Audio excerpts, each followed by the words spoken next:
When should we address cravings? Is managing cravings a form of restriction? And if we do manage them, how exactly do we manage them? I'm going to talk about my experience today.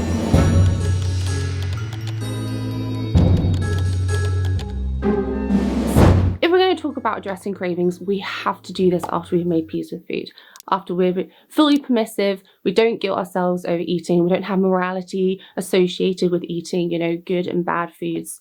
When it comes to cravings, it's all about motivation. Do you want to stop cravings? You're craving here or there because you want to be restrictive, you want to reduce your calorie intake, you want to have food rules, or is it coming from a place of actually I've got quite a lot of cravings and I'd like to learn how to evolve out of them so that I can feel well and tend to my emotions better and have a more nutritious diet overall, but still be flexible. But if you've made peace with food, you've been honouring your hunger, the novelty phase of eating forbidden foods has worn off and you find that the cravings are really high or you're not sure, what I would suggest that you do is non-judgmentally take a look at your eating habits over a large space of time, like a month, not over a day, and have a look to see how much nutritious food am I eating versus highly processed food?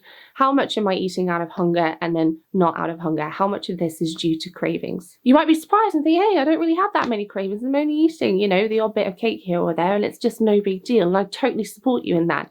If, however, you find that you're eating a lot for non-hunger related reasons, you're having a high amount of cravings, and perhaps the nutritional quality of your diet's not quite where you'd like it to be as a result, it is okay to want to address this calmly, compassionately, patiently, and with curiosity, no judgment. The first thing that we always want to address when it comes to cravings is the physical side.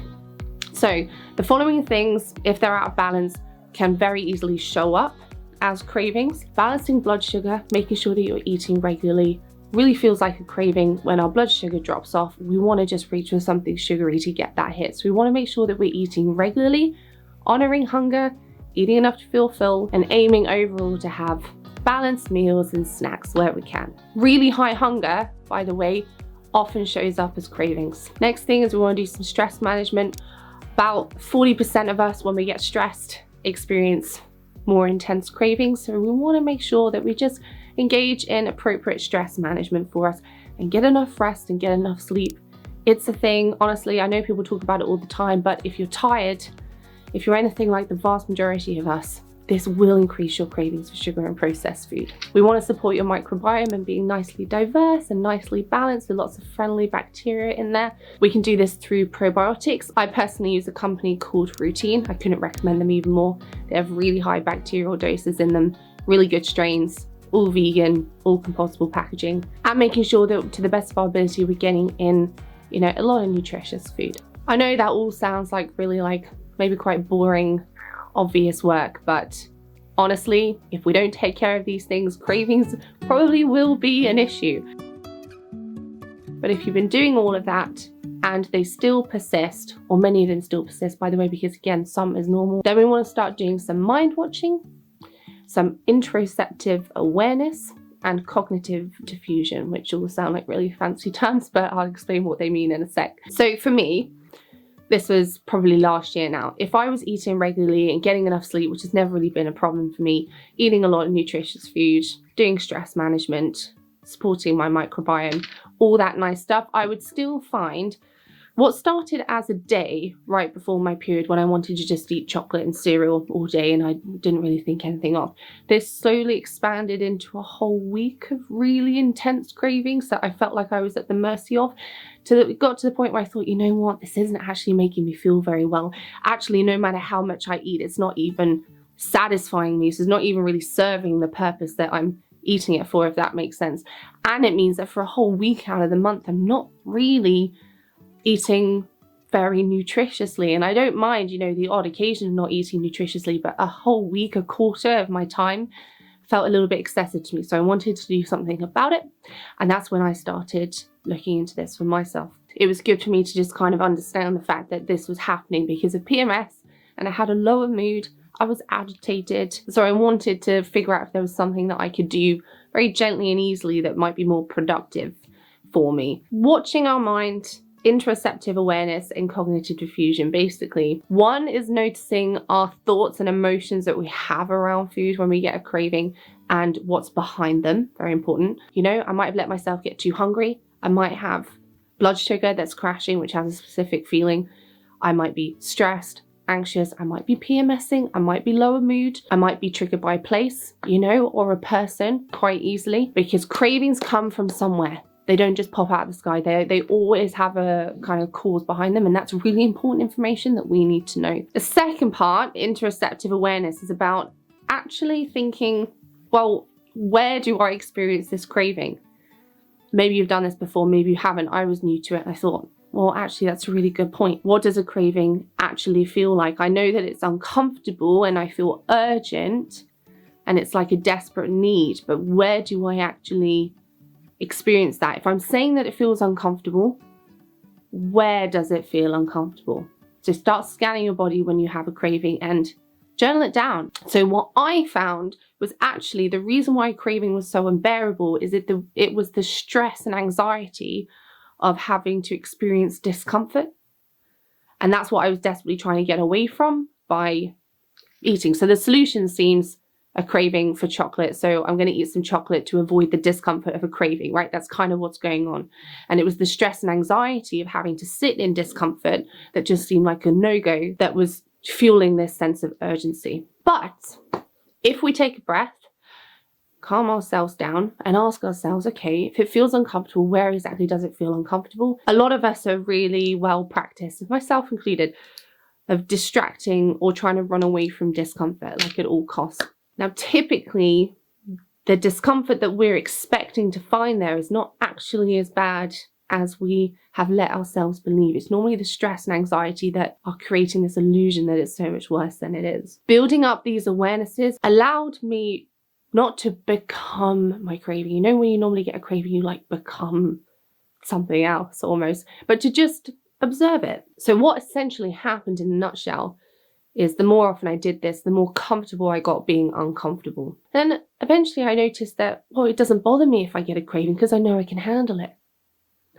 Without me feeding into it with stress and anxiety, the craving itself, the kind of discomfort, just the mild discomfort, actually dissipates. So the way that I'm suggesting that we interact with cravings might make more sense if maybe you think about it in terms of stress or anger or sadness. You know, some of you know when you're feeling stressed or angry or sad, sometimes we have this habit of feeding into it more. Like if we're stressed, we make ourselves even more stressed. We kind of like throw gasoline on the fire. Or if we're angry, we like to think of more things that make us angrier and angrier. For me, it very much feels like cravings operate in the same way. We kind of get this little urge and then we actually feed into it, like almost egging ourselves on, like, I know I'm going to have it. I'm definitely going to have it. Stressed because you think you shouldn't have it, but also I want to have it. And then we keep throwing this stuff on. And actually, if we just take a step back and watch what's happening calmly without these thoughts and these emotions that we're adding on. This is actually a really big part of meditation, as many of you will know, is being able to watch thoughts and feelings without becoming them, letting go of thoughts and feelings as they come in if we choose to, and getting comfortable feeling uncomfortable. Something which I would highly suggest if you want to go down this path is start off not when you actually have like a full-blown craving, because that can be really quite intense. But start with just when you don't have a craving, just have a piece of chocolate or like a crisp or whatever does it for you. Just have one and then stop. So you didn't have a craving for it, but you've almost like artificially induced a craving, but maybe a smaller craving than you otherwise would have.